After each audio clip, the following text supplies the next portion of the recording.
Përplasja e protestës së zhvilluar jashtë ambienteve të kuvendit u reflektua edhe në seancën plenare të kësaj njëjteje ku majoranca dhe opozita u përballen me akuza të forta politike, që në nisje të seancës kryetari i Partisë Demokratike Sali Berisha deklaroi se kuvendi nuk përfaqëson më qytetarët dhe kërkoi vetë shpërndarjen e tij duke cilësuar këtë si të vetme rrugë për t'i hapur vend zgjedhjeve të reja.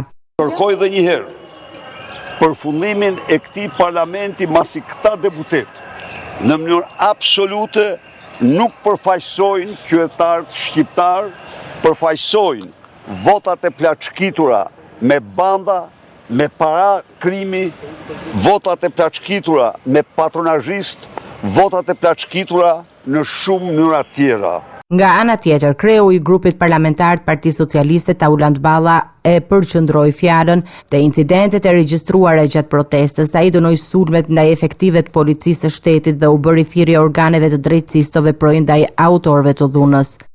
Jeni të përdhunuar nga ajo protestë, por ne kurse si për asnjë moment nuk do të tolerojmë që të goditen punojësit e policisë së shtetit.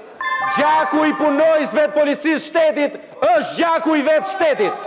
Kush guxon të ngrej dorë mbi punojësit e policisë shtetit, ka ngritur dorë kundër shtetit. Dhe prandaj thirrja ime nuk është për policinë. Policia po e bën detyrën e vet në mënyrë të shkëlqyer. Thirrja ime është për drejtësinë, për prokuror dhe gjyqtar.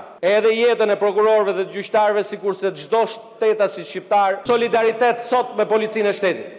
Në përgjigje të deklaratave të majorancës, Berisha akuzoi policinë e shtetit për përdorim të forcës ndaj protestuesve dhe tha se qeveria nuk gëzon më mbështetjen e qytetarëve, sipas tij reagimi i forcave të rendit ndaj protestës ishte i pajustifikuar. Dënoi me forcën më të madhe brutalitetin, egërsinë ndaj protestuesve, të narkopolicisë, të fallangave të krimit, ndaj djemve, vajzave, burrave grave idealistë që nuk ju njohin.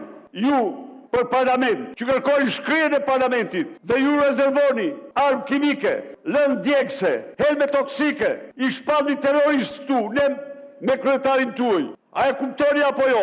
Si mund të përfaqësoni ju qytetarët?